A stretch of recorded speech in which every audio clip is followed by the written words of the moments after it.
Welcome to Passion for the Pastime, where baseball lives 24/7, 365. Catch conversations with beat writers, broadcasters, current and former players of all levels. Now here's your host, Walter Balsetta. Whoops, I fumbled. I got to get out of here. Walter Balsetta.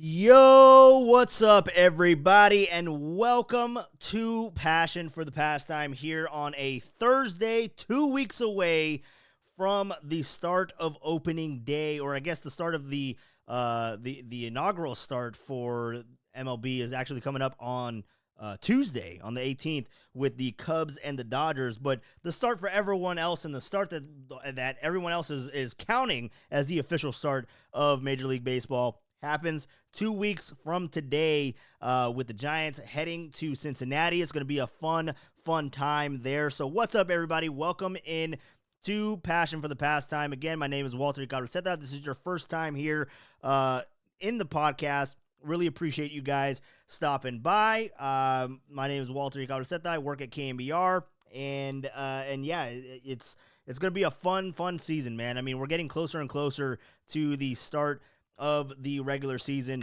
and I'm really excited, man. I really am excited for what is to come for this Giants team. I mean, the closer that we get to it, the more optimism that we have. It's really exciting. So I hope you guys share my sentiments on on the Giants going into 2025. We'll be joined here in a little bit by Danny Dunn, my guy, who is going to be returning to the leader. I don't know if that's a spoiler alert. I think we kind of talked about it. We discussed it, but if not, we'll definitely talk about it. AJ, what's up, dude? Good to see you in here as well. EB, the chime is back. Yes, I thought I got rid of it. I don't know what it is, but I do believe we figured it out a little bit in that I believe that it is when you guys come into the room, or maybe I think it's like a door opening, right? I feel like that's what it is, because I've heard two, and I think I see a couple of you guys here in the YouTube chat. So what's up, everybody? Good to be back here. Sorry, my apologies for not doing a show yesterday. It was raining like hell. It was raining like hell out here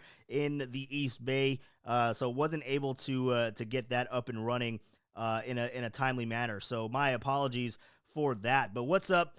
Good to see you guys in here. Like I mentioned, Danny Dunn will be a passion for the chime for sure. We're gonna be back at it here in a few minutes with Danny Dunn. He was out at spring training. We're gonna talk about what he saw, the sights and sounds of spring training with Danny Dunn.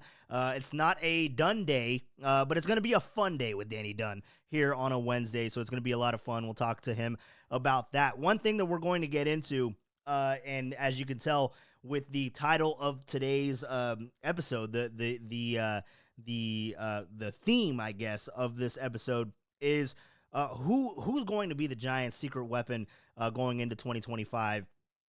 We're 2 weeks away from opening day. There's a lot of candidates. I mean, there's a lot of guys to be discussed. Can it be like Camilo Doval making a resurgence in the bullpen? I mean, would you put Ryan Walker as a secret weapon? I mean, be locked down a first full year of being the closer. Would you put him in the category? Would he be honorable mention? Or, I mean, are we going to look more to some of the obvious answers, right? Are we going to look to Logan Webb? We're going to look to maybe Justin Verlander, Jordan Hicks, maybe a sleeper as far as who can be a secret weapon for this Giants team. Tyler Fitzgerald, Jung-Hoo Lee. I mean, it's very interesting, and especially because Tyler Fitzgerald was on KMBR earlier this morning with Murph and Marcus, and I believe Zach Manazian was on before Tyler Fitzgerald, and he went out and made a declaration that Tyler Fitzgerald is going to be the opening day second baseman. But it's very interesting just to hear how Tyler Fitzgerald is kind of breaking down things and dissecting and kind of approaching this year going into 2025 and the approach and what everyone above him is giving him as far of a guidance, right? With Buster Posey and Bob Melvin pretty much telling him that, dude, when you get on base, we want you to be aggressive. We want you to run. So that is very interesting. And, it's not just him, right? I believe that I played a video for you guys. If I didn't, my apologies. I think we talked about it. But Jung-Hoo Lee, right? He was talking with Austin Scottsdale. Shout out the digital department at KMBR. He was talking to Austin Scott. And pretty much said that he wants to he wants to, as long as the coaching staff allows him to, he wants to attempt to get to 30 stolen bases, right? And Tyler Fitzgerald comes out and says kind of the same thing. So I just feel like there's a overall philosophical change with what's going on with the Giants into, I mean, we know that their athleticism was very minimal last year, to where they were the last teams to record a stolen base at the beginning of the year, right? So I feel like that is going to be, because, I mean, you look at this Giants lineup, yeah, they have a couple of guys that can run into one. They have a couple of guys that can mash, and maybe they potentially have two guys that can hit 30 home runs in a season and break that streak since Bonds in 2004, right? So we're going on 20 years of not having someone reach 30 home runs. Pretty remarkable stuff. So was it 2004? I think it was 2000. Was it 2004 or was it 2000? I can't remember if my years are right on that. I feel like 2004 is wrong. So my apologies if it is wrong. Let me know. Let me know if I'm wrong in the YouTube chat. Because we're always trying to improve here on Passion for the Pastime. But point is you're looking at the power numbers, and it might not be there to go ahead and compete with some of the elite in the National League and for sure in the National League West. So what are other ways that you can get the ball rolling? What are other ways that you could go out and compete and put pressure, apply pressure to the other team that's playing the field, right? And that's getting guys moving, that's getting people out of their comfort zone, making them account for your speed. That's how you can make them have mental mistakes, right? So I feel like that might be, like, you might see a lot of hit and runs. You might see a lot of hit and runs. You might see a lot of stolen bases. It's going to be really interesting to see how this Giants team approaches that aspect of it, because I do believe, I mean, we were talking, the Giants were talking about ways to improve, right? And they have always said pitching and defense, of course. That's what has been harped on for the entirety. This was not a brand new philosophy. That's what got them the 3 championships in 5 years. That's also a philosophy that Farhan was trying to lean on, right? Was pitching and defense. But it means something different coming from Buster Posey, being that he understands the importance. But something else that has been harped on a lot this offseason is the fundamentals of playing baseball and getting more athletic, having a lot more speed on the base paths, to where I think that is going to be a focal point of this Giants offense. At least they're going to attempt to get the ball rolling on that aspect. So what's up, everybody? Good to see you all in here. Hope you guys are enjoying the podcast. It was, I was sad that I wasn't able to do a podcast yesterday. I saw somebody come in here. Who was that? Earlier, said that I got rained out. EB Walter got rained out on YouTube. Hell yeah, dude. I did. The hell of a storm yesterday. Had multiple road closures nearby. So yeah, definitely a bad one yesterday. But we're all good. We're safe. We're chilling. So we're gonna get on out to my guy Danny Dunn, because he's been sitting there literally since the start of the podcast. He's just been listening to me because he hasn't listened to me ramble on for time and time again, because it's been a while, Danny. But I'm gonna go ahead and bring in my guy Danny Dunn. Danny, hold on, I gotta switch over the screen, because you know how it is with OBS, how we handle things at the Sports Leader. So let me go ahead and switch over. Oh wait, before I do that, I have to turn off the intro, because for some reason it might just go off for sure. What is Mike Val talking about? Is Mike Val talking in Spanish? What's up, Mike? Good to see you in here. Good to see that you're embracing your bilingual side, man. Good to see you in here. Rockin' New Era. I see Rockin' in here as well. Dang. Asked Walter if there was a show and no answer. Oh, did you text me? Did you shoot me a text? Oh yeah, you did. You just sent me a message. My apologies, man. Yeah, there's a show today. yeah, I kind of got in a little late. Got in a little late because I was chatting with my guy who I'm going to bring in now. So without further ado, welcoming back to KNBR. Yes, Rocket New Era. Danny is filling in next week at KNBR. Yes, he is, and he might be filling in my chair at some point. Spoiler alert. But what's up, Danny Dunn? We got you in here. Do we have you in here? Where are you? You're gone. There he is. Hold on, I got to unmute you.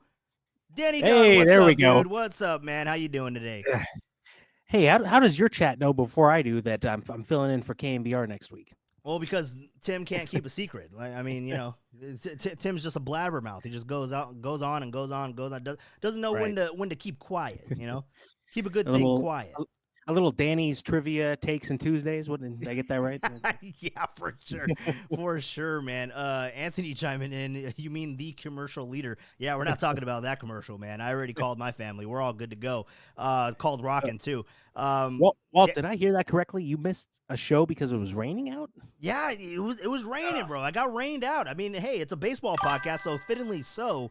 It was officially, you could call it a rain out. It was a rain out. So okay. my so going forward, do not expect a passion on a rainy day. Yeah, well, I mean, you know, there's ways around it. There's ways around it, but it was really difficult. Like it could have been a good listen. Like you guys might have been able to hear me, which I know a lot of people in the YouTube chat probably prefer. They prefer to hear me rather than to look at my mug for an hour.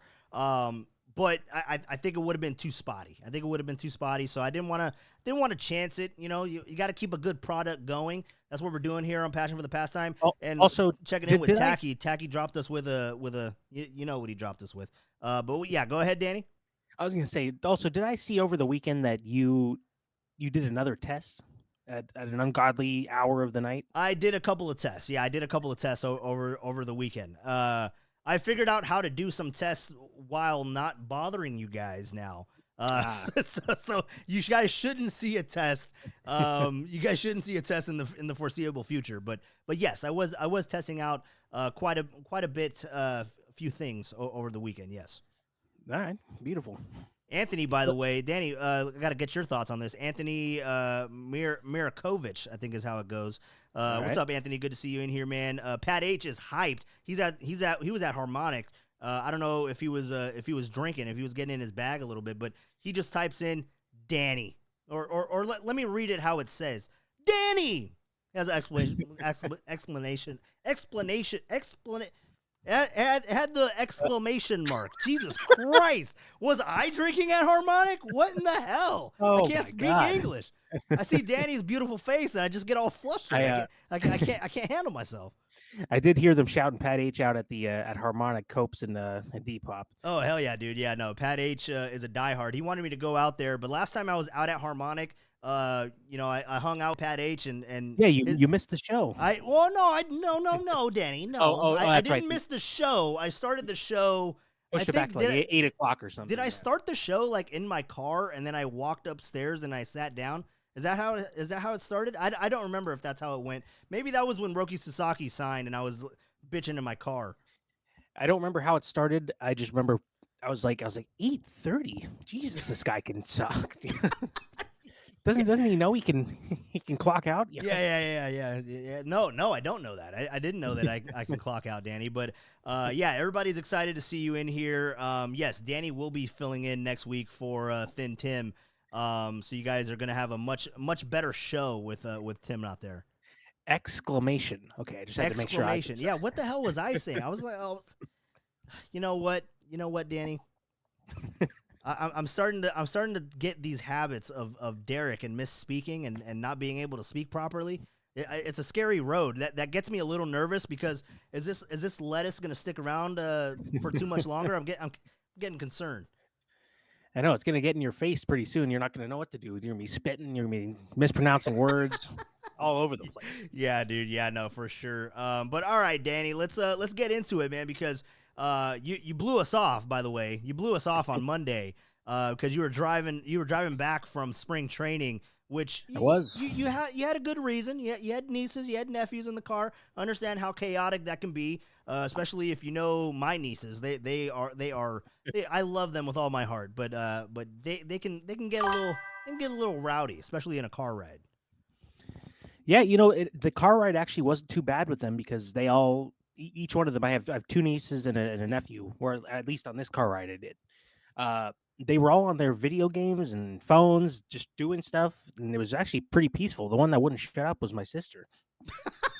Damn, taking shots at your sister, bro. That's ballsy. She's older, right? She's the older sister.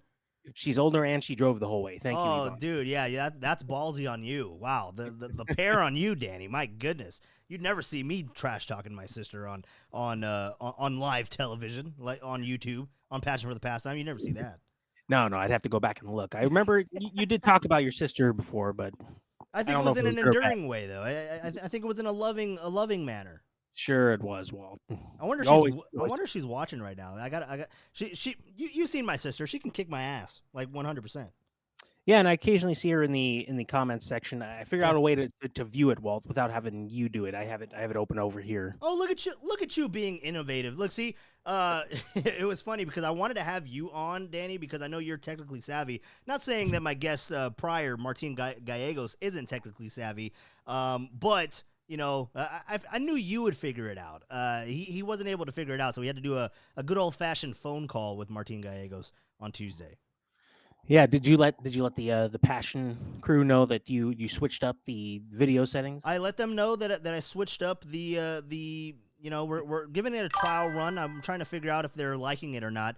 By the way, going back to the YouTube chat, because that is the biggest change, because now, Danny, you're able to follow along and read the YouTube chat, but I can't select and pop up comments anymore, right? So that's a feature that I actually loved on StreamYard, because I felt like it was more inclusive, but you can't. I think you can see it if you're watching it, Danny. I have the comments here on my it's on my left, but it's up here. But it's on my Where left. is it? Yeah, where is it? I can't find it. Yeah, we'll do Papa voices in a little bit, man. But yeah, so that's the one thing that I'm missing a little bit is that element. So I'm still trying to figure out if it's good to if I'm able to figure that out and have that on this version of the podcast. But to bypass that, I have everybody's comments flying up there, so I don't miss it. Tacky says, "Damn, we got to stop insulting Danny now." Absolutely not. Insult more. What are you talking about, Tacky? Also, God. Tacky chimed in a little bit earlier, Danny. What did he say? Because I was ripping you for no showing. He's the stop flaking one. Yeah. The premise was. Here we go. Walter calling out someone for flaking is priceless. So yeah, man. Well, real quick. I mean, we were talking about why you flaked on Monday. Which it wasn't a flake. I asked you, and I knew that you weren't gonna do it, because when I asked you where you were like, "Oh, I'm driving, bro. Like, I'm not gonna be able to pop on." I was like, "Oh, it's okay. It's all good." The worst part about it is I probably could have come on a little bit late. Well, don't tell me that, Danny. No, we got back here. I got back in San Mateo at 7-ish, so I might have been able to hit the back end, but I don't know how long you went on Monday. Did I have a show on Monday? I think I had a show. Yeah, I had a show on Monday. I think Monday I went to like 7:30. I think. Wait a minute, though. It was sprinkling on Monday. Hang on. Jesus Christ! Yeah. There was a chance of rain on Monday. Maybe I didn't do a show.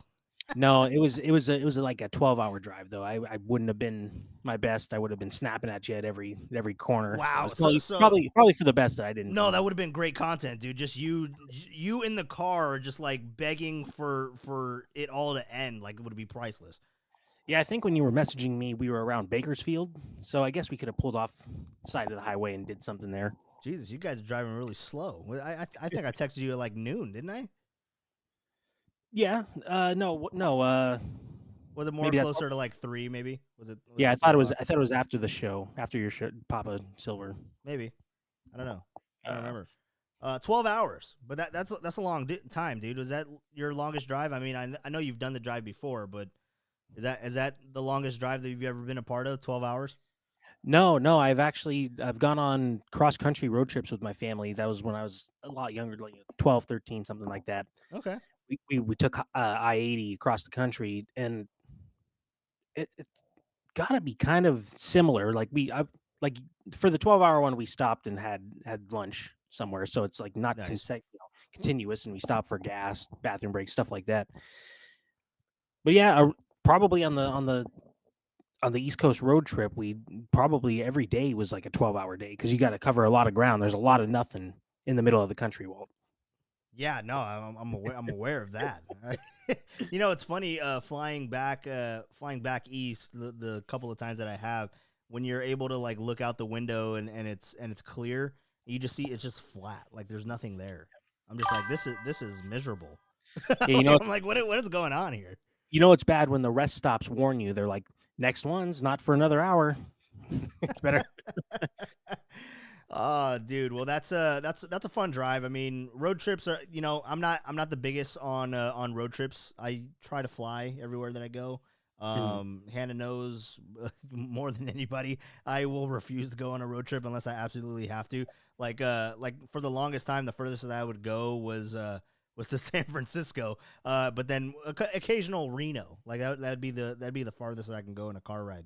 It just pisses me off. I can't sit still. Wait, did you say San Francisco? Yeah, San Francisco. From Antioch? Yeah, it's like a 2 hour drive. Yeah, with traffic, like hour 2 and hour a half. two hour drive, but you're only going 30 miles. Yeah, no, it's miserable. It's miserable stuff. But yeah, nah, dude. So yeah, so you were coming back from Arizona, but let's get the lay of the land, man. I mean, you were there. Which, by the way, got to put Bryce Eldridge's collapse on you, Danny. I mean, he hit a homer. You started talking about him, and that was about it. I came on the podcast. I said let him play first base. Let Luciano DH. Didn't see them again. I don't know if either one of them got another hit the entire time they were at the big league camp. Yeah, no, dude, it's bad. I mean. He hit one homer, and I remember that weekend too. We were like, "Oh, dude, you got to put him on the major league roster," and then he didn't do Promote anything. that man. Yeah. Yeah, that was swing and a miss on my part for both of those. Oh yeah, dude. Chiming in on the YouTube chat here. Otis, what's up? Good to see you, man. Sometimes driving long distances can be tiring. I end up falling asleep on long drives if I'm not driving. Keyword if I'm not driving. So thank God for that, Otis. Good to see you in here, man. And hopefully, if you are driving right now, hopefully we're not putting you to sleep. And this is good entertainment for your long drives in the Bay Area. Yeah, going off of that other point about not driving. Yeah, if you're not driving, you can go 24 hours. Oh yeah, dude. Yeah, no, 100%.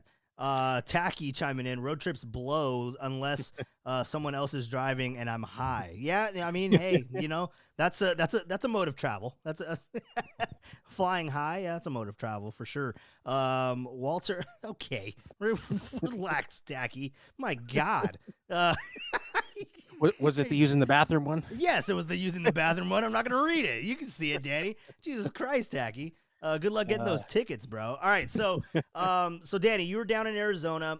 Give me the lay of the land, man. Give me the vibes. All right, what was the vibe for you getting down to Arizona, minus the rain out that you also caused? Yeah, luckily I wasn't scheduled to go to the rain out game. I think that was Friday. Yeah, Thursday or Friday. Friday, I believe. Yeah. Yeah, I got to Scottsdale. Well, my sister lives in Queens Creek. It's about 40 minutes away from actual downtown Scottsdale. Yeah. And yeah, like you said, it's just miserable, overcast. It's raining. I was like, well, sure glad I got this non-refundable trip going. But and then yeah, sure enough, no one seems to be worried. Saturday's, rolling around. It's showing no rain, clear skies. Nice. And yeah, I went out to the yard with my cousin Angelina. You met her, and yeah, clear skies. It was great. No traffic getting to the yard. Parking. We ended up going. The guy had a sign, $10 parking. It's not quite as sketch as it would be in San Francisco to go to one of those guys holding the sign, because you never know. In San Francisco, he just drives off with your car. Jesus. Okay. Yeah. I believe it. I believe it.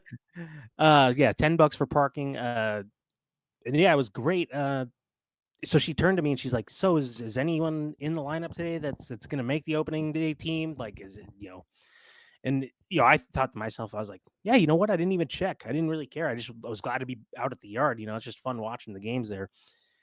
And I looked at the lineup and I said, yeah, this is pretty much going to be the opening day lineup. minus Patrick Bailey, and I think there might have been one other person that was out. I think Ramos was out. Someone else was out on Saturday. But yeah, I got to see what's his name, Stassi. Oh yeah, Stassi. uh, Yeah, I got to see him catch. nice. First and last time I'm going to see that. But Not quite. Not quite. I don't know. hey, Huff has wrapped it up. All right, we're Yeah, no, I don't think so. Yeah, I don't know that the backup catcher role is definitely an interesting one, man. It's definitely interesting. what everyone came here to listen to. No, no, it was awesome seeing like what the lineup is actually going to pretty much be. Although, and Yeah. I think you've talked about it, but like it was still kind of weird not seeing Jung Hoo Lee in the leadoff spot, seeing him hit third. Right. Still kind of throws me off a little, but I'm okay. All right, if that's what they want to do. It was nice seeing him back. His first at bat, the park did the Jung Hoo Lee chant, so that was pretty cool. Oh, I yeah. can't wait for that back at Oracle Park, because this was just a very minor version of that. I was like, oh my god, they're doing it here. I was still walking around a little bit, but I heard it near home plate. And yeah, like you had mentioned in the last one, yeah, Willie Adames has an aura around him. Like Yeah, you're like this guy. This feels different right now. Was he glowing like when he was walking on the on the street? Like could you actually see his aura? Dude, they couldn't touch him. Teammates were going in for high fives. They're like, nope.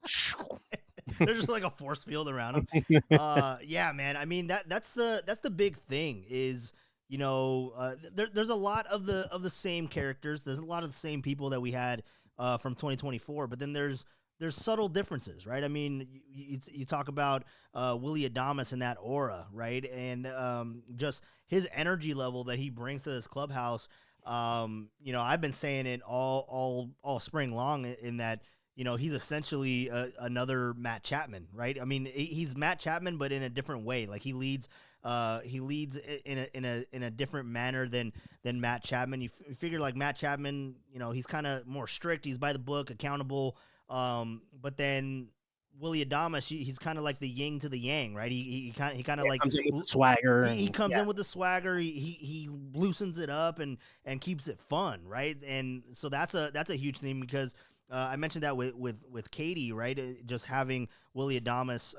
Had Katie Wu on earlier, I believe it was last week, and I was talking about Willie Adames because she's seen him in the NL Central, right? So I was just getting her thoughts on Willie Adames, and yeah, she was just like, he's a guy that goes to the ballpark and loves to play the game, and just brings this energy. And then you start hearing all these other guys like Bob Melvin on 30 Clubs in 15 Days, to where he's talking about Willie Adames in the aspect of he goes out there and acts like opening day is every single day. So it's like he has that enthusiasm about it. And then you hear his teammates talk about him. Tyler Fitzgerald was on this morning with Murph and Marcus and pretty much said the same thing, in that it's kind of like having two Matt Chapmans out there, and Willie Adames does it in a different way, but he makes it fun. Like he makes you want to go to the yard and be a teammate right beside him, and now they're sharing that connection with Tyler Fitzgerald being at second base and Willie Adames at shortstop. So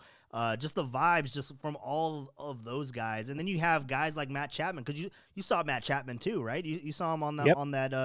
on that trip. This dude can the season just start already for this guy? This guy is hitting like above 500. He's going nuts right now. I know him and Adonis are having great springs. But you know what's coming in April? 2 for 27 combined with 1 RBI. Jesus, no, don't throw that into the universe, Danny. What the hell's wrong with you? Had the Giants won today, Walt, I was going to come in saying, "All right, World Series or bust." Did they lose today? I didn't even check the final score there. Yeah, they lost. I don't remember the final score, but I remember seeing it was 2-2 for. Oh yeah, they lost 7-3. Damn, who got blasted in the back end there? Hold on, let me pull this up real quick. Let's see who got blasted. Spencer Bivens probably won't be on the team. No, I'm just kidding. Oh darn! Didn't we talk about Spencer Bivens last time? Weren't we talking about Spencer Bivens being on this team? Or was that not with you? Yeah. I know we talked about him one of the couple of times I've been on. Right. Because I remember last year, if he does nothing else for the rest of his career, he got Ohtani out. And the amount of passion in that guy when he struck him out, like I did. If he does All- nothing else in his career, just remember he struck out Shohei Ohtani. during the weekend where the Giants swept the Dodgers. Oh, dude, could you imagine like when he goes when his playing days are over and he's like, selling life insurance or something on his business card, it will Dude. say struck out Shohei Spencer Bivens struck out Shohei Ohtani. Did you say life insurance? I mean, I don't know. What car salesman? What would you think that he would go do after baseball? I was hoping you said car salesman because, all right. So you show us statistics back here. You're like, all right, he sells 3.5 cars a month, doing this and that, and struck out Shohei Ohtani. And struck out Shohei Ohtani. Yeah, dude. Yeah, he struck out Shohei Ohtani. Yeah, I want a car from that guy. Yeah, for sure. But yeah, so he got blasted. I mean, he gave up 3 runs. He gave up a homer, so I'm assuming it was a 3-run shot. But who else pitched today was Robbie Ray, man. I mean, let's talk about the pitching a little bit because you don't really know what you're getting with the offense, but you figure Matt Chapman's going to do what Matt Chapman does. Willie Adames, he's going to come in here. Is he going to hit 30 home runs? We'll revisit that. I'll get your thoughts on that, but we'll do a prediction show when we get closer to opening day, that final week. But talking about the pitching real quick, right? Because there's a lot of question marks as far as not necessarily who's in the rotation, but how good the rotation could potentially be. You know what you're going to get with Logan Webb. You kind of know what you're going to get with Justin Verlander, but I'll get your thoughts on that too. But who pitched today was Robbie Ray. Robbie Ray went out there and he pitched 4 1/3 innings, gave up 2 earned runs, but had 8 Ks. So he has 17, I believe, on the spring in 3 outings. 3 official outings, because I think he had a simulated game that he did earlier in the spring. But are you kind of feeling it? Like these pitchers are going out there and dealing right now. Obviously, it's spring training. Pitchers are always ahead of hitters at this point in the spring, but it's kind of like around this point to where the hitters start to catch up a little bit, or start to get on a level playing field with these pitchers. And Robbie Ray still going out there, got 8 Ks, dude. Yeah, it's gonna be nice to see him sweat through 5 innings every game this year again. But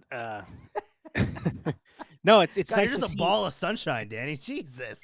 Are It's you nice- taking a page out of Tacky's book right now? Who are you? Am I talking to Danny Dunn or am I talking to Tacky? Jesus. Danny Dunn or DKB? No, Dieter Kurtenbach. No, Oh, yeah, dude, yeah. no. It's nice to see that the top of the rotation is starting to round into form a little bit here. Because I remember last time we were talking, I kind of was in the boat of people are talking about the Giants pitching depth, Right. but I was saying it seems more like a house of cards where it's like, some of these guys are going to go, but it's nice.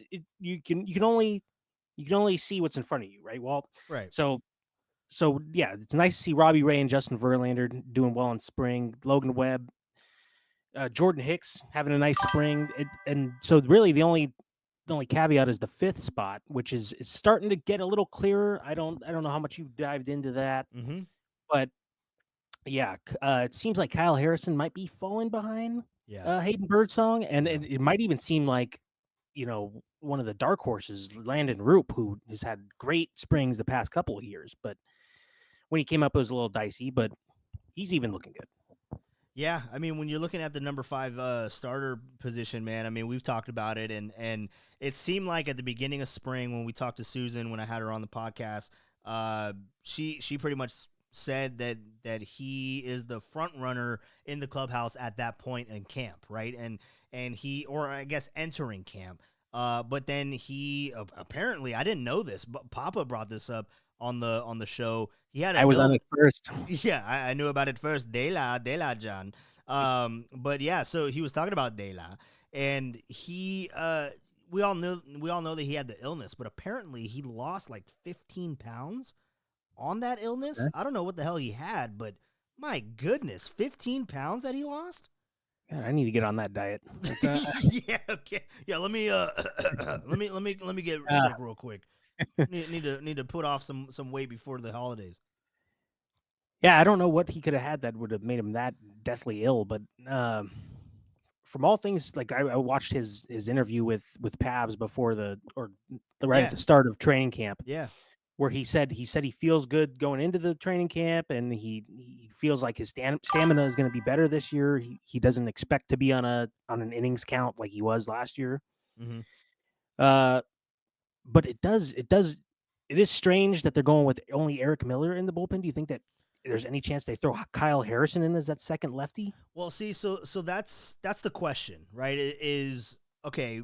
We have the three guys, and let me address Otis real quick. Harrison lost 15 pounds. Yeah, I haven't looked into it. I definitely have not looked into it, Otis. But that's what Papa said, and I know what Papa says isn't gospel. But you know, he said 15 pounds. He lost 15 pounds, and I was like.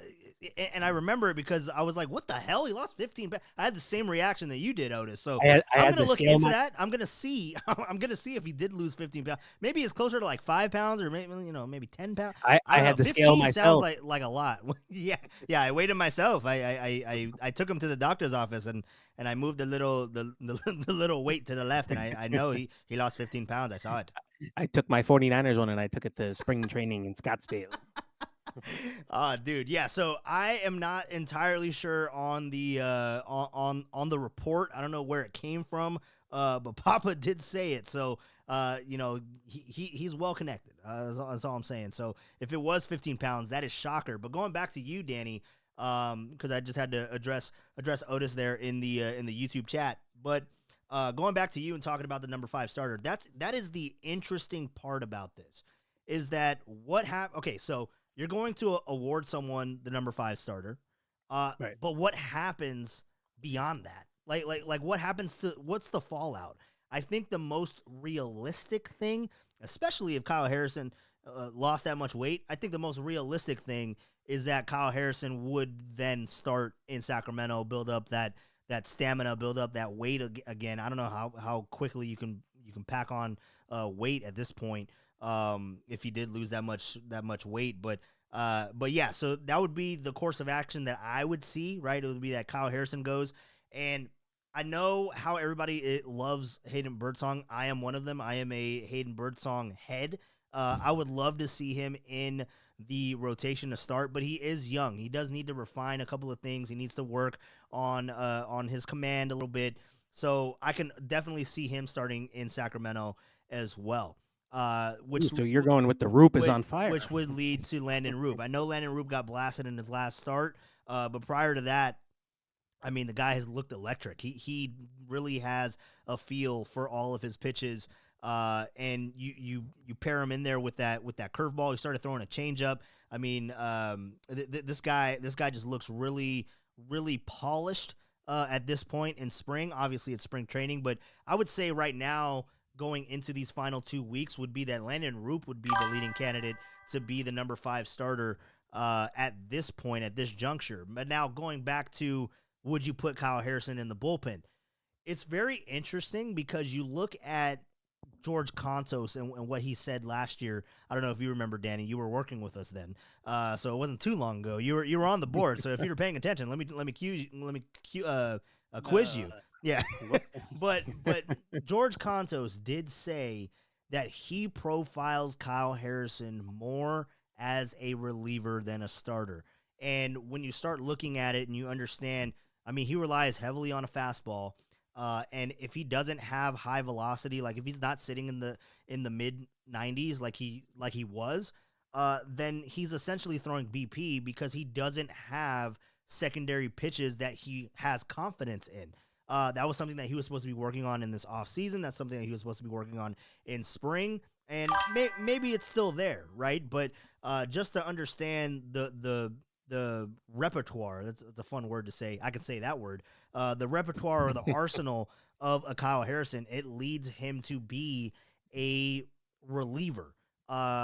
Giants do need another lefty in the bullpen. They only have Eric Miller. So it does seem like an ideal fit. But I don't think that the Giants are on that mode to kind of pivot off of that yet. Yeah, they don't want to say, "Hey, you're a reliever" just yet. Especially if he could figure it out in Sacramento, as you were saying, to be a starter, that'd be great. Especially with the older older pitchers in the rotation. It'd be great to have Kyle Harrison waiting in the wings for even, let's say, a 2026 season. Yeah. I mean, you would hope that it wouldn't take that long to get him up to speed to be a starter, because you want to see him out there. You want to see him, because what he can do in Sacramento isn't going to be anything near what he can do in the major leagues. And then he's facing major league hitters, right? You want to see what he can do if his stuff plays at the major league level. And then also, I mean, playing in the PCL, it's a hitter friendly league, right? So him being there, numbers standpoint, is not going to really be beneficial. So you're going to really have to go on the scouting report and if he's hitting his marks and how he's feeling. So it's a little bit of a different thing if he was a start in Sacramento, in my opinion.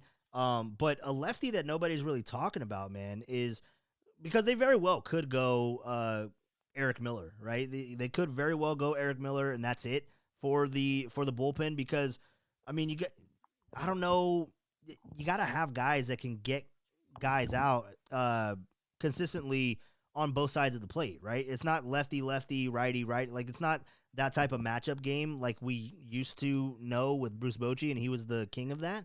Yeah, now you got the minimum batters. Right, because they have the 3 minimum batters, so it's kind of changed how bullpens are constructed. Now, it would be ideal to have another lefty in there so you can have a little bit of parity, so that it's not, oh, lefty, we know it's going to Eric Miller, or, so then they can't hone in on his stuff and his scouting report and gets late into games to where you can be more prepared. If you had another lefty in there, you kind of keep them guessing.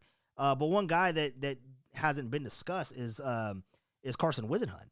Carson Whisenhunt has been pitching really well as well. So I know that he's someone else that, when we talked to Susan, she talked about the Giants are of the belief of going into it with these players to get them doing what they're expected to do, like get them in the roles that the Giants foresee them being. So wait a minute, like a structure of some sort? Yeah, like a structure. What? But when you look at that, I mean, Carson Whisenhunt was projected, and I don't know if he's still seen as this way, but he was projected to be a starter, right? So does that lead them not to put him into this bullpen scenario because he's a lefty? You saw them do that with Landon Roop. Landon Roop wanted to be a starter, and I mean, they're stretching him out to be a starter. So there's a lot of questions around that. It's just a matter of, what do the Giants end up doing with these spots that are open up, and do you get like a Whisenhunt in there who is projected to be a starter? Do you get him in there just for the start of the season so that he can get his feet wet a little bit at the major league level? No. I learned my lesson about top prospects starting off with the major league team. I'm not even gonna go there. Just if we have another lefty in the bullpen, that's fine. Doesn't have to be our top guy. Yeah. Man. But while you were talking, it did remind me of the other cool thing about spring training. Oh, hell yeah, dude. Yeah. I didn't see it at Scottsdale. It's possible that they did it once or twice, but I wasn't really paying attention. I really saw it when I went over to Camelback Ranch to the Dodger Stadium. Yep. Which I'm sad to say is a lot cooler than the Giants Stadium. Jesus, Danny. But it was the ABS system, the automated balls and strikes replay system that they have, where players and catcher, pitcher, batter, hell, the shortstop could ask for a review of the call of a ball and a strike. Right. The first time that it happened, I was like, what is going on? Oh yeah, I forgot they implemented that for spring training. Yeah. So that was pretty cool, and actually, I cannot wait for that to get to the big leagues if that's where it's headed in 2026. So what's your takeaway on that? I mean, it's pretty quick. It's almost instantaneous, right? Because they had it in AAA, but I haven't seen it in person. I've just seen a couple of YouTube videos and a couple Twitter/X videos. But what's your takeaway from that? From the ABA? Yeah. So if it's anything like it was in spring training, it is super quick. No call to New York. No, we need 5 minutes here and there. We need to everyone has to stop, field to play. It's over the loudspeaker. Catcher challenges, ball or strike. They show it on the screen. They show it on the screen for everyone to see. Yeah, it's like the pitch track, right? Yeah. Yeah, and then the speakers strike, and then all right, we resume. They either lose the challenge or keep it. So it's relatively quick. Like you can miss it if you're not paying attention. Oh yeah. It's that quick. Wow. It's like how we sit on the couch and just come on.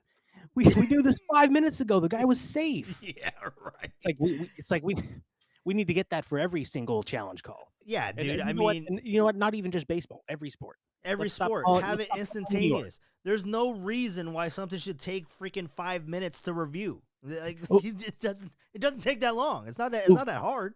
Oh, good. Another Bud Light commercial. All right. Oh yeah, dude. Yeah, no, it's interesting. I mean, I do think that ABS. See, so the yeah, it's a quickie. Thank you, Rockin'. But yeah, the ABS system, it is gonna come to Major League Baseball at some point.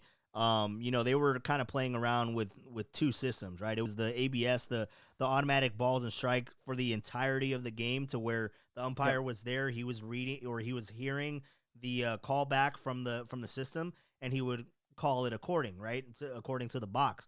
But the minor leagues and baseball didn't really like that system, because I guess it had too much variables to be screwed up. So because what they were doing last year at the first half of minor leagues in AAA was that, because they have 6 games, the first 3 games would be the ABS, automated balls and strikes, where it's going into the ear of the umpire and he calls them. And then the other one was a traditionally called game, but it's the ABS challenge system, which is what they're doing at spring training. And then after they gathered all the data and they looked at the pros and the cons, they elected after I don't think it was after their All-Star break, but I think it was like at the end of June. I think it was June 31st. I think when they just switched over to, okay, we're going to play every single game with the ABS challenge system, because that was the preferred method. So I do think that, I mean, it's fine tuning. They have to figure it out and get it configured in all Major League Baseball parks, because even in spring training, there's only a select couple of locations that have it. And I don't believe the Giants were one of them. The Diamondbacks and the Padres and the Dodgers and the White Sox, like they had them implemented at their ballparks. But I do think that it's coming at some point. Everyone but the Giants. Huh? That's great. Yeah, everybody but the Giants.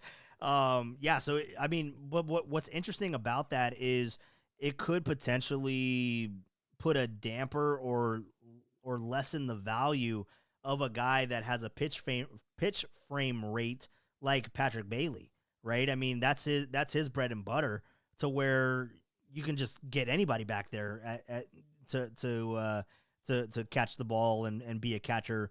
Because I mean, catchers aren't even calling games anymore. I mean, I guess they could, but the pitcher has the ability to call it with the pitch comm too. Right, but now there is only a certain amount of challenges you can throw out there, though, right? Right now, what they have it set to is it's 2 challenges per team. But here's the thing: is if you challenge, you get it correct, you retain it. Yeah, you retain it. But how long do you keep it though? You keep it for the entirety Forever. of the game, from what I know. Yeah, from what I know. So every frame. See, they might have to modify that. Yeah, I mean, well, but what do you do? Like, do you give them like a total of 5? Yeah, for a something game, like that. Just so it's not every single. but everyone that's burned, it's just out. Like, you only have 5 chances to challenge something. That's life. Yeah. That's life. Hey, you get burned. Sometimes. Yeah. Wilmer Flores? No. Yeah, no, dude. Yeah, I don't know. It's gonna be really interesting when it comes to Major League Baseball. But I do think that they can make it fun. Like you said, like they announced that it's this pitch is under review, and then they start like Brought to you by. Yeah, start sponsoring it. But yeah, no, that's interesting to see though. But hold on, real quick, because we're talking about ABS. You went to the freaking Dodger game, bro? Yeah, it was kind of a quid pro quo kind of thing where my cousin went out to the Giant Stadium with me, so I had to go to Dodger Stadium with her. And actually, you know what? It is a good idea going forward for me to go to other ballparks in Scottsdale area just to see all the different ones and which one's the best. But yeah, the Dodger one was a lot better. The parking was free, and parking was free, even though you had to walk a country mile to get to the stadium Dude, from you the had to lot. walk. You had to walk through the gravel, bro. Yeah, and they do that on purpose because you gotta go through all the Dodger memorabilia that you Yeah. got coming through. Yep. You got the lady halfway through going, "This is the kind of bag you need." And but yeah, we walked through, and yeah, they start. I think it started with pitchers, all the great Dodger pitchers through. Oh, and then it had every position player, and then on the other side, it had the White Sox starters and pitchers, players, all the greats that they had over the years. But you, outside of like that little part of the White Sox, you wouldn't even know that they shared the stadium with the Dodgers. Yeah, I mean, I went to Camelback before. I've been there. It is a nice stadium. It is a nice stadium. You hit it right on the head. That walk is long as hell. It is long. It's hot because you got the Arizona sun. It's just like, bro, they're trying to Apply kill me. sunscreen. Yeah, they're trying to kill me before I step into the stadium. What the hell's going on? It's like I'm walking into hell. But when I went, it wasn't the Dodgers playing; it was the Giants playing the White Sox. So Okay. I actually saw Paul Konerko, and I got an autograph from him. Nice throwback. Yeah, dude, that was way back in my day.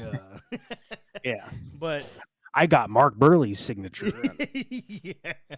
yeah, but yeah, no, that was definitely a fun trip. But yeah, no, it's a good ballpark. It's definitely a good ballpark, and that's something that is fun. Like Scottsdale Stadium's cool and everything. And if you haven't been, definitely go. I mean, it's worth it. I remember, I don't know if they had it when you were there, but they used to have. I actually met Gaylord Perry because he was doing some Nice. autographs behind, like, I think it was behind. It was kind of like behind home plate, but more towards the Giants dugout side. So Yeah. more towards like left, or not left field. Well, yeah, left field, but more closer to third base. We did not Um, get there in time for that portion of the yeah. pregame. We usually get there like kind of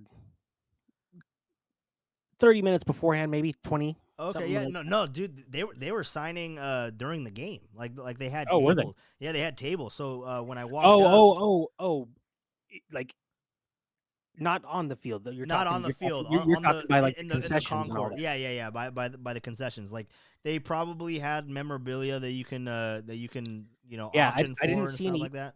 I didn't see any players or old, former Giants signing anything, but I Yeah, did see like they had autograph balls that you could buy and right. or you could bid on some other things, stuff like that. Yeah, so that's how I got a Orlando Cepeda ball. That's how I got a Orlando Cepeda ball, and then that's Orlando how. Cepeda ball signed by Gaylord Perry. Yeah, no, no, I got Orlando Cepeda signed by Orlando Cepeda. But then no, I met Gaylord Perry and I met Raleigh Fingers right Nice. there. They were sitting there signing balls together. Hey now, Pause. and then dude, I shook his hand as I was leaving, and he freaking engulfed my hand. I was like, dude, this guy has massive paws. Like, this is crazy. Imagine him You know- punching you. No. No, yeah. That's cool. I wish I could have gotten somebody's signature. I mean, knowing my luck, it'd probably be like FP signing that day, or Marty Yeah, out I mean, there. there's nothing wrong with that. There's nothing wrong with the FP signature. There's nothing wrong with I already have it, Walt. yeah. Which, by the way, shout out to FP. You can't see it. Hold on, I'm trying to move my microphone. You see it, Danny? Remember that day? Remember when we met JT, our idol? I'm not seeing it on the screen yet. Oh, you can't see me? Oh, you're talking Snow? No, right here. Yeah, JT Snow. Sorry, your mic's blocking it. I wasn't sure what you were pointing at. Oh, I thought you were. I thought you I'm were trying bringing. to move it. I thought you were bringing something on the screen. No, it's right there. JT Snow. You remember that day? Yeah, that's actually one of my last Instagram posts, not stories, but posts. I have a picture of me and JT. And I think you took the picture. I did take the picture. That's depressing now. Yes, seems like a long time ago, Danny. Did we used to work together? I don't know. Did we used to work together? I don't know, man. I don't remember anything from those days. But speaking of stuff that I got from KMBR, I wore the Beat LA Hawaiian shirt to Scottsdale Stadium. I did not wear that to Camelback. I wanted to leave without come a. on, you gotta double down, dude. You gotta double down with the Beat LA. No, It's a different crowd in Camelback Ranch. I blended in. I had a blue shirt on with some blue jeans. Oh no! Did you really, Danny? No, I didn't have blue jeans on. I had black shorts, but I had You had a blue blue shirt on. Yeah, not Dodger blue, but just enough to camouflage. Okay, what shade of blue? What shade of blue are we talking? Are we talking Blue Jays blue? What are we doing? It was a little darker blue than that. It's like Okay, so it was like a navy blue. A little bit. Okay, well, I still don't like it, Danny. Yeah. By the way, when did the Royals start wearing like Dodger blue to every game? Like, have they always been that blue? I thought they were a different blue than the one that they had on. The Royals? Yeah. No, they've always been that blue. I mean, they have the powder blues, like the light baby blues that they wear, but they've usually been darker blue. Okay. Because maybe it's just seeing them and the Dodgers back to back. I was like, has that always been? All right, fair enough. I mean, it could just very well be their spring training unis. Yeah. Dude, I almost bought you the hat. I was like, nah, I don't know if you'd like it. I like hearing what you almost got me, Danny. That's fantastic. What else did you almost get me? You almost get me the winning lotto ticket too. So last year I also almost got you a hat, but. But I'm sorry, like, because I'm trying to give you back like the Super Bowl one that you bought me. It's just last year. Did I get you a Super Bowl hat? Yeah, you got me the same one that you have for some reason, so that we can match. And then Mike also has it, but Mike bends the shit out of his cap. So Mike doesn't know how to wear a hat. That's the thing. He doesn't know how to do that. Yeah, and then so this year, the one that I saw that I thought you would love, it's like a snapback. And it has all the teams that are in the Cactus League on it. I thought it was pretty cool. Is all white, and then it has like the colors of the colors/logos of the team that like I'll send you a picture of it. Okay. Yeah, send me the picture of the gift that you almost got me that I would have loved. Thank you, Danny. I'm looking so forward to that picture. Oh, no, dude, no. Knowing my luck, I would have bought the Grapefruit League instead. And you're like, "Where's the Giants?" Oh, dude, look, see now you're entering the stratosphere here with Rockin'. Danny, you're almost. I almost got you that. I'm the maybe. Maybe I'll go. Maybe I'll show up. I'll let you know. No. See, my almost sometimes come true. Walter's maybes never come true. You could take that as a no. Oh, dude, come on. What are we talking about? Oh, yes. Rockin' doesn't like the snapbacks, by the way. We had this whole conversation a couple of nights ago. I don't like the snapbacks either, but I know that you have a few of them, so I feel like you'd be fine with it. I like the snapbacks. I don't mind them. My preference is a fitted, right? I mean, we had this whole conversation with Rockin' a couple of nights ago. I think, or maybe it was last week. I don't remember what day it was. I think it was last week actually. And then, but yeah, no. I mean, I don't have anything against snapbacks. I'm open to them. So next time you see a hat that I might like, Danny, just maybe almost get it. Almost. All right, I'll put it on the credit. I'll put it on the credit card. Yeah, put it on the credit card. Yeah, because I know you're rolling in cash right now. So. See, I like the fitted hat. It just feels better on my head. Like I don't like the snapback. You have to figure it out, and I don't like it. And then the only issue with the fitted hat for me is that I got the Bruce Bochy head, so I'm what, like 7 3/4, 7 7/8, something like that. It's too big. 7 7/8. That's a massive dome, right? Rockin'? That's a massive dome. Yeah. You know what? Maybe not that big. Maybe 7 5/8 to 7 3/4. I think Rockin' was telling me that his hat size was like a 6 5/8. I thought he has a tiny head. 6 5/8. Okay, he's going the other. I think it's under. I think it's under 7. Yeah. Maybe I'm wrong. Maybe I just made that up. maybe I made that up. But yeah, no, I'm because Rockin's gonna be the official hat sponsor of the podcast. I'm a 7 1/4.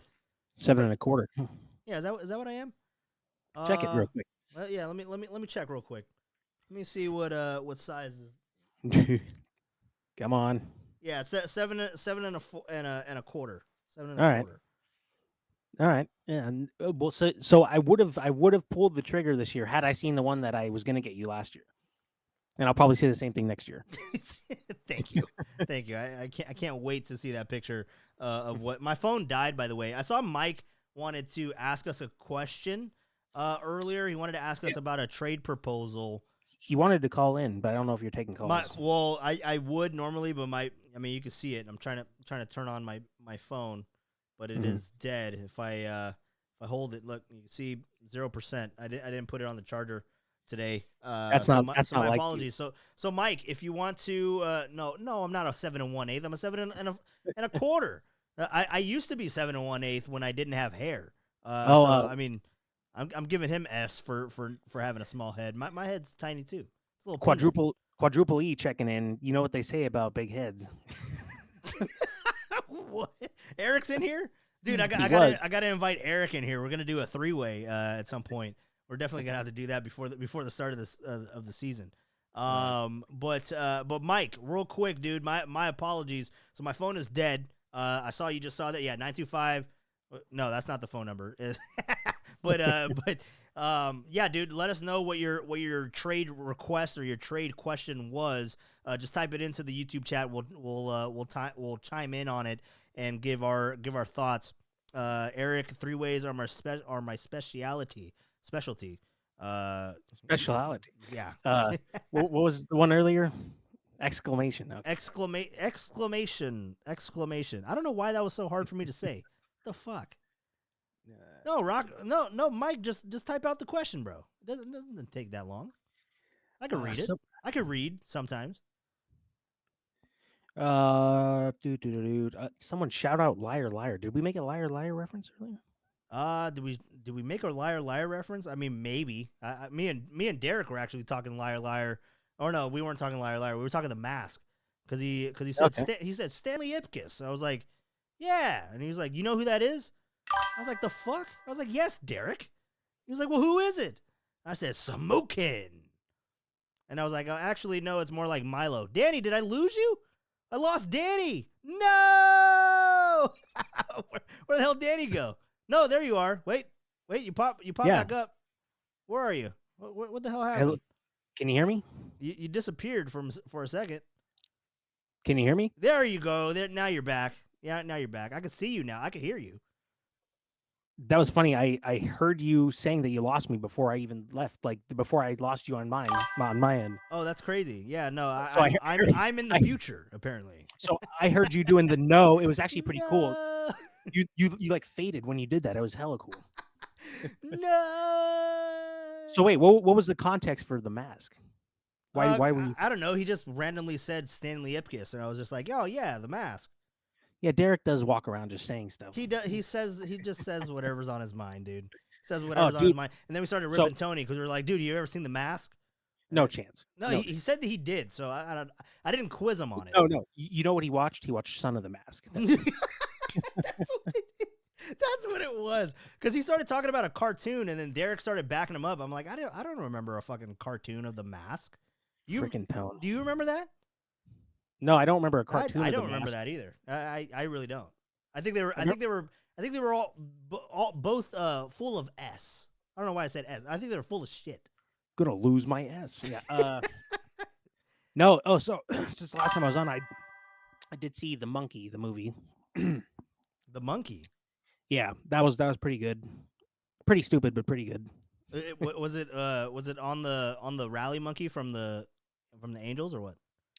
No, but it has the things that you clap together, like.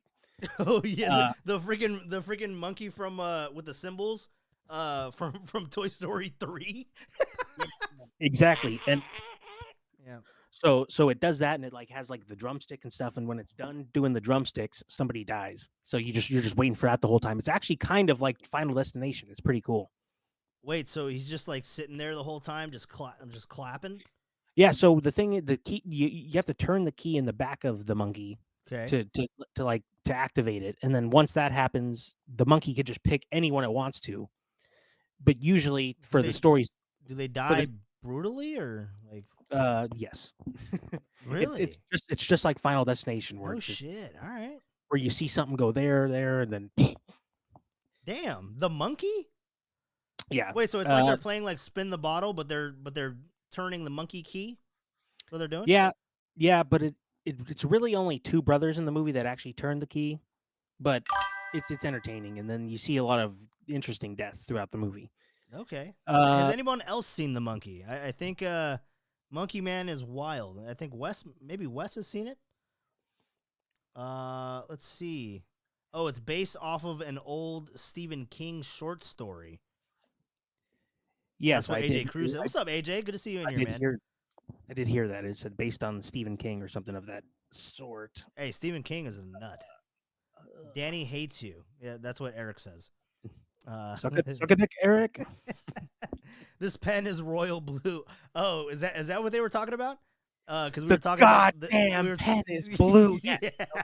All right, I got. That's right. a great reference. That's a great pull. All right, that's good. That's good. All right, it See, all came. Young Tone wouldn't know that reference. My favorite line is the one where the guy asks him for his help again on the phone call. Stop breaking the law, asshole! Yeah. That's a great movie. That's a great one. Worth a Is read. that one of no? What's your favorite Jim Carrey movie? You have a favorite Jim Carrey? I have The to number go Dumb. 23. You remember that weird one? Yeah, that's not one of my top Jim Carrey.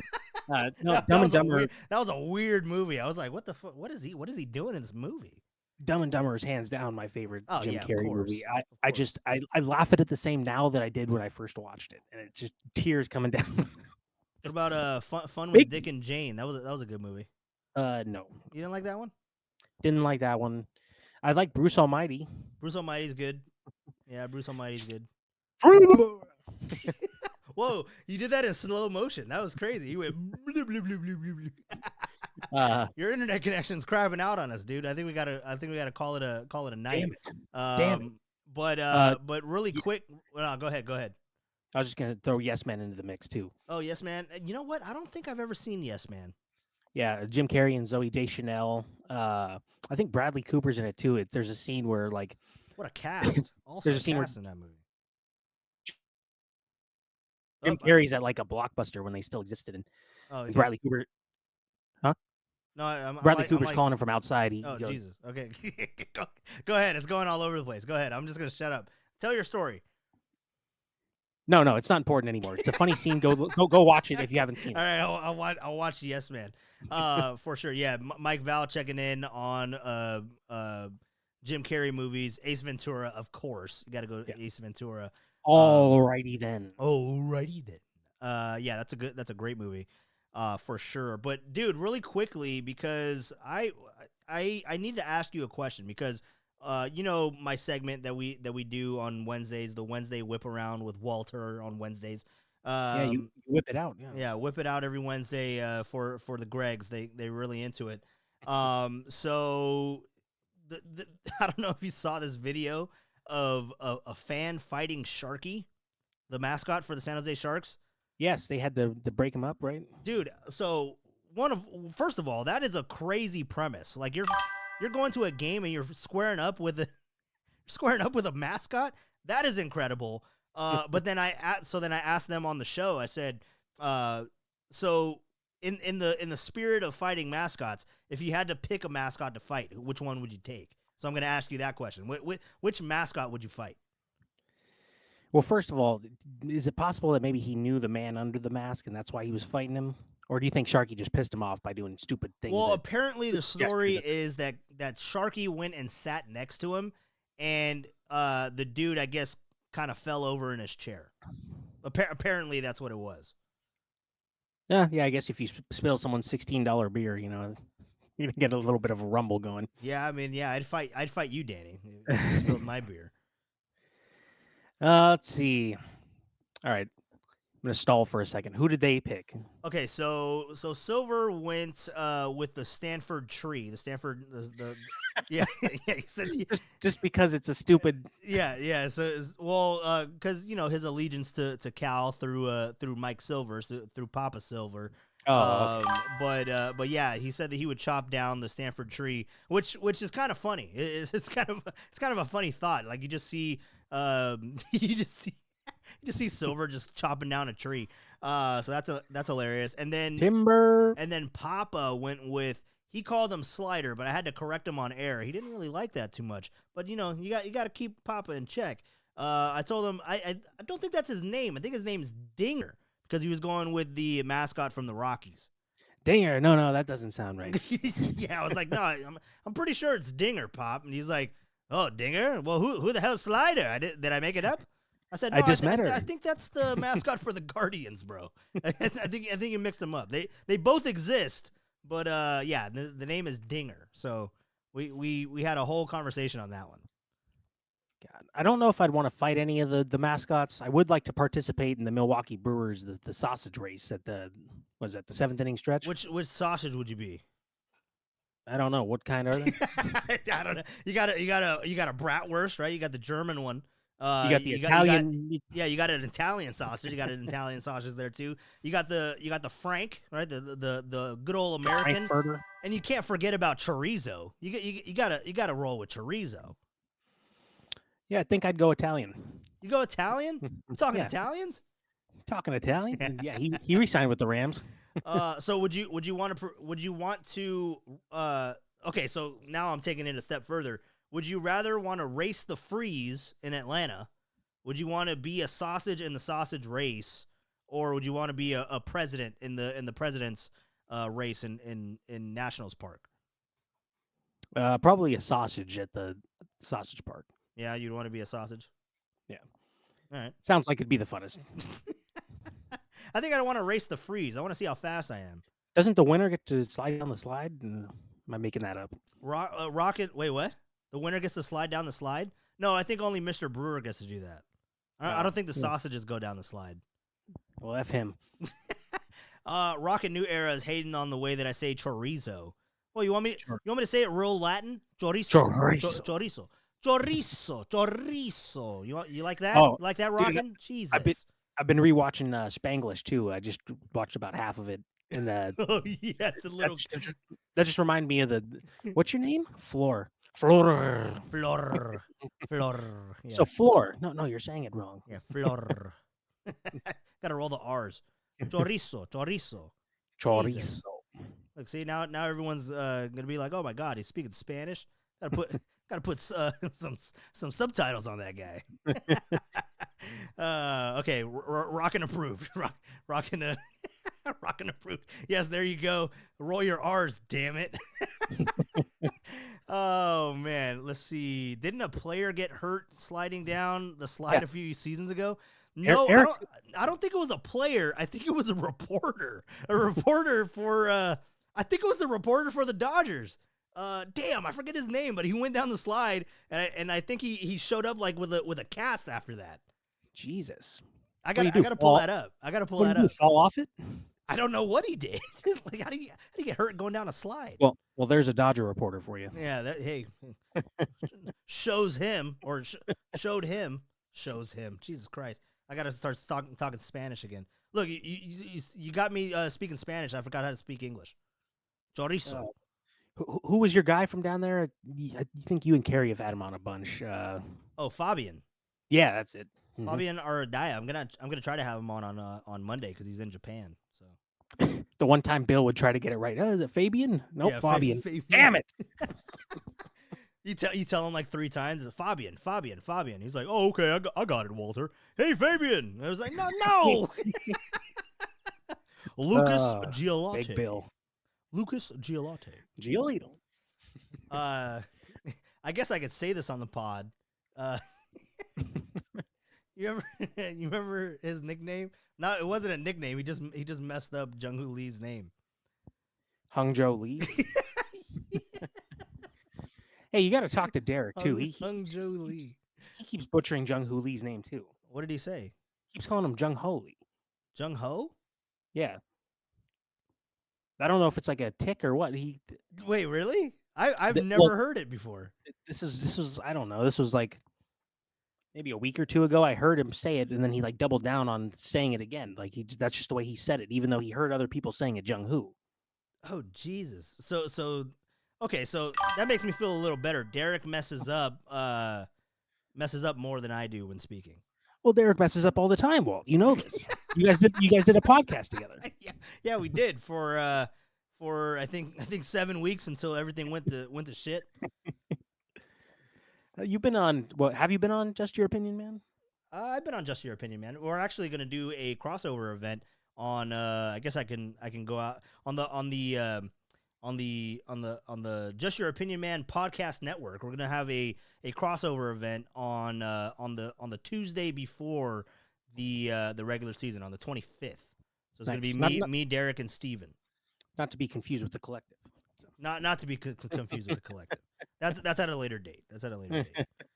Well, that sounds fun. But yeah, what was I think Eric David I don't know how to say that, bro. I can't read that. Vaseg? that doesn't I don't think I'm saying it right.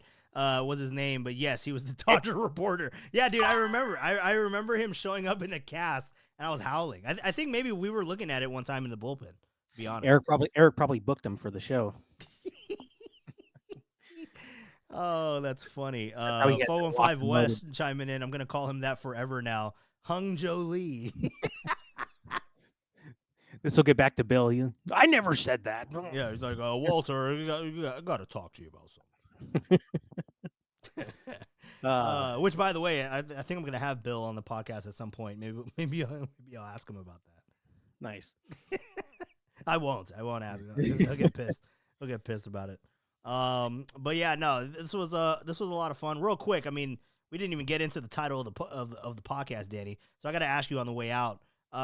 So the Giants this year, just to reel us back in. This was a fun episode. I hope you guys all enjoyed this episode of the podcast with Danny Dunn, my guy who's returning to KMBR tomorrow. So that would be a fun day. Bring me a beer. And so we're looking at the Giants team, right? And there's a lot of candidates who can be quote unquote the secret weapon. The secret sauce for the Giants. Who would you give it to? Who would you award that to right now going into opening day, going into the start of 2025? Who would you say would be the secret weapon? And you can provide your own definition of what a secret weapon is to you. But I mean, is it somebody that is highly dependent on that the Giants are depending on being the secret weapon? Is it someone that can take their game to another level? Who are you leaning on right now for the secret weapon for the Giants? Well, the secret weapon, I think, for the Giants is a not so secret weapon in Willie Adames. I think he's a great fit for the clubhouse and the culture, and he'll lift everyone up around him. But I know the guy that you were alluding to earlier was Tyler Fitzgerald at second base. Now I don't know if he's going to be the secret weapon for the team. I know when he came up last year, he added a much needed spark to the Giants lineup.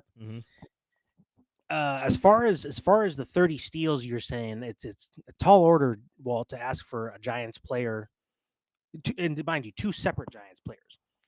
It's a tall order to ask for them to steal 30 bags and to ask someone to hit 30 home runs.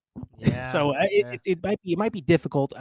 I was all in a couple years ago when they expanded the bases, and Tyro Estrada said he's going to steal like 40 or 50. You know, where it was like all right, I'm in. Yeah, how'd that go for him? Yeah, that did not go well. Yeah, but yeah, I like the idea of Fitz, but I'll say if it's a little bit more secret than Willie Adames, I'd say the return of Jung-Hoo Lee and his versatility in the Giants lineup could give them the spark that they need day in and day out. Yeah, I mean, it would be really interesting, dude, because I mean, we were getting used to him being the leadoff guy, and we know that he puts bat on the ball, and he always generates a lot of contact. Like he doesn't strike out a lot, and that's something great. That's something that you want in a leadoff hitter.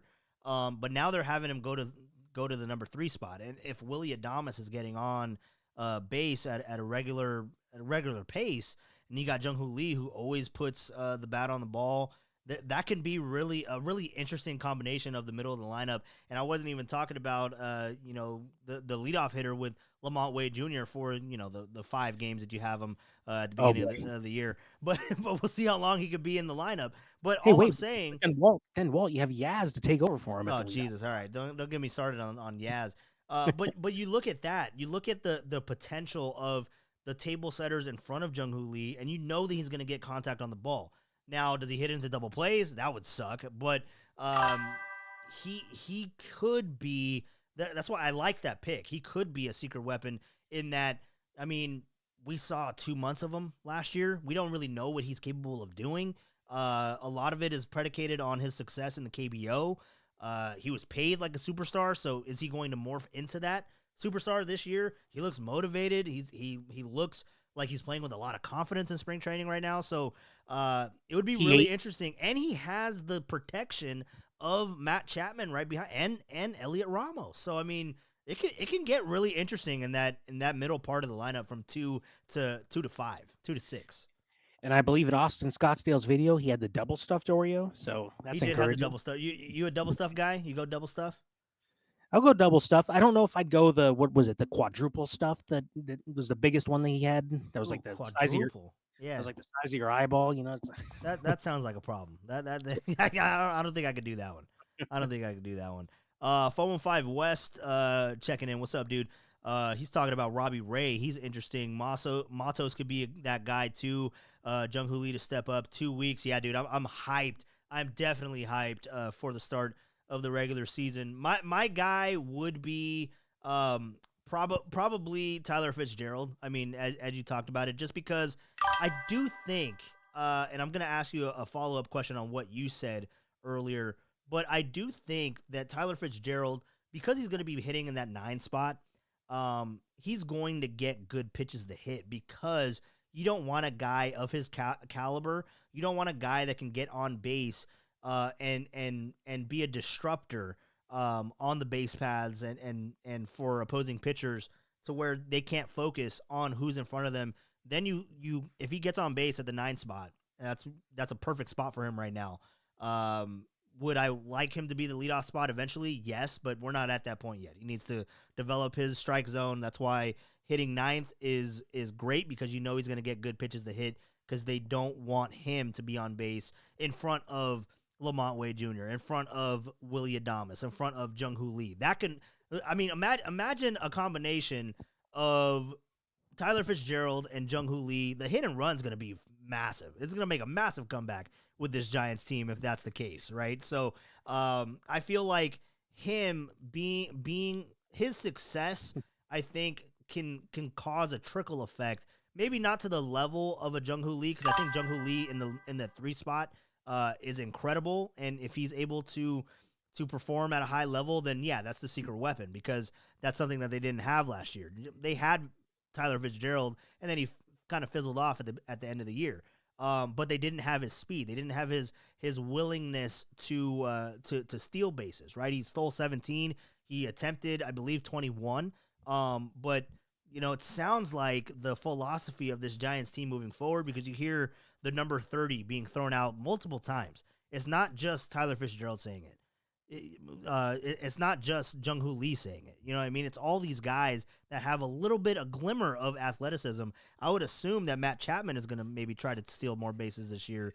Yeah. So I feel like something's being preached to these guys that can be the kind of secret sauce to this team that you didn't have a year ago.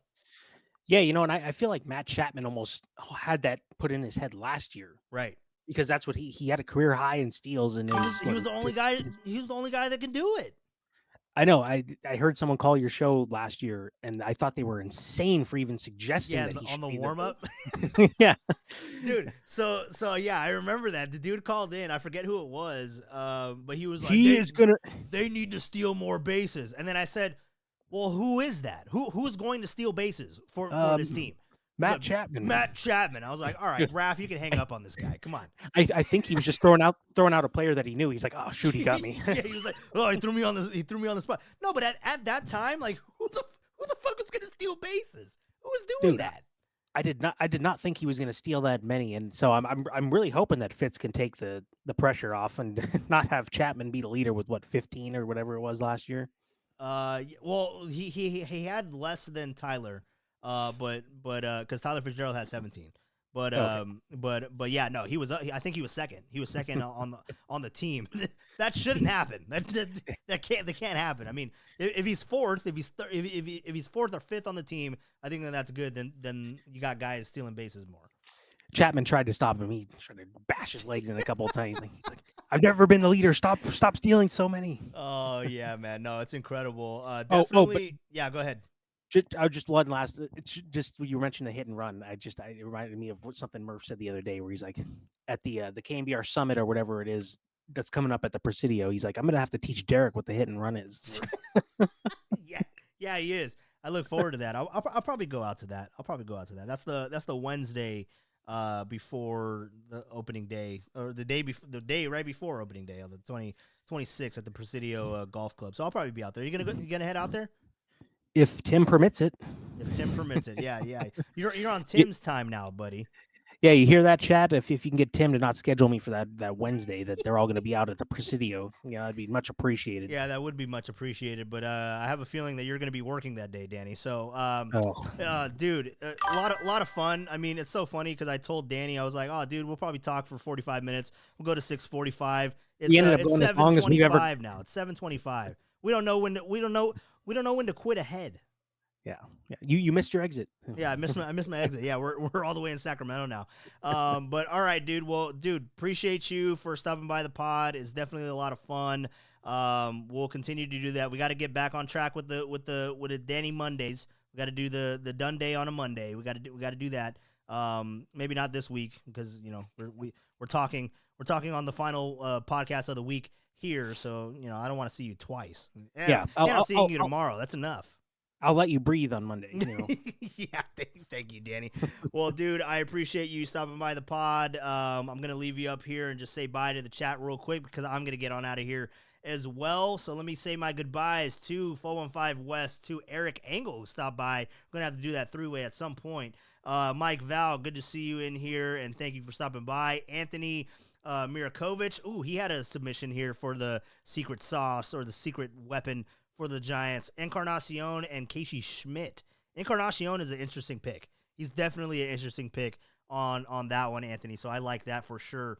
Rocket New Era likes Oreos, so that's good to know. Rocket New Era, good to see you in here. Otis, as always. I'm trying to see if Otis chimed in on this because he's always chiming in on our shenanigans here. But I don't see anybody with Otis on the secret weapon. Wouldn't mind that at the top of the lineup against the lefties. Who are you guys talking about? Elliot Ramos. Yeah, Elliot Ramos would be. It's interesting. It's interesting. I'm not all out on it. But it's interesting to say the least that he would be getting it's worth a shot. It's worth a shot. But I would much rather have him in the middle of the lineup. But if he can get on base in front of all these other guys, I mean, hell, that can be another good call as well. Anthony Mirakovic checking in also. In Roop we trust. Yeah, Landon Roop is a sneaky option, a dark horse option. I just, I caution on, the secret sauce or the secret weapon because I don't really know how long Landon Roop is going to stick around. If this was a shoo-in that he's going to be a starter in the rotation for the remainder of the year, then hell yeah, dude. I feel like the sky's the limit for Landon Roop, but I think it's too early to tell at this point. But not a bad choice at all. I love the choices that Anthony is coming up with. So yeah, so many options. Wes definitely chiming in on that. So you guys have a good one. Be safe. Everybody that stopped by. Rocket New Era, AJ Cruz, Anthony 415 West, Mike Val. I believe we saw Lori in here as well. Hannah's in the chat. Eric Engel in the chat. Otis. All you guys, thank you all for stopping by. It's always a fun time. We always have a fun time on the podcast. Pat H was in here, but he had to leave because his phone was at 27%, so he had to prioritize. Is he going to listen to the pod, or is he going to get stranded after the Warriors game? Which, by the way, Danny, do we have a Warriors score? Have they started yet? I don't think the game started yet, have they? They had to have started. It's already 7:30. I think it was scheduled to start for 7. Let me see real quick. Bringing it up. It might not have started yet. I mean, yeah, no, it's end of the first. Okay. About a minute left. 28-15 Warriors. 28-15 Warriors, like that. All right, so everybody, thank you all for stopping by. Can't forget Tacky as well. His dinner came way too early. We were having a lot of fun there. So you guys all have a good one. EB also checked in as well. You guys all have a good one. Have a good weekend. Be safe. We'll be back at it again on Monday with the first games of Major League Baseball officially starting on the 18th. The Japan-Tokyo series It is against it is between the Cubs and the Dodgers. You got the first game on Tuesday. It'll be Imanaga against Yamamoto. It'll be a fun fanfare in Tokyo. So we're going to talk about that as well. Maybe we'll talk to Fabian Aradaya from I believe it's from Oh, the now LA you're just Times. saying that. Yeah, no, I think it's from the Athletic. Yeah, I'm saying it to show everyone that yes, I can speak Spanish, Rockin'. Make sure you ask him about his colleague that fell. Yeah, definitely, Danny. Well, Danny, thank you for stopping by. It was definitely a lot of fun. We'll continue to do this during the regular season, and maybe we'll do it again. Maybe Tuesday. Maybe we'll do something. We'll talk about it. We'll talk about it when you can do it. Maybe next week. If not, we'll give you a day off, or we'll give you a week off, and then you come back and get into a rotation during the lead up to opening day. Get those predictions ready. And everybody have those questions. What predictions do you want us to answer? Go ahead and send it to passionforthepastime@gmail.com if you have any questions, any predictions that you guys want us to dive into. Or you can go ahead and hit me up on X, on Twitter, @Walleezy. That's WALLEEZZY. So you guys have a good one. Be safe. It was a lot of fun tonight. Danny, appreciate you. See you tomorrow. Remember to bring me a beer. You guys all have a good weekend, and I will talk to you on Monday because baseball right around the corner, man. I'm really excited for it. I know 415 West shares that same sentiment.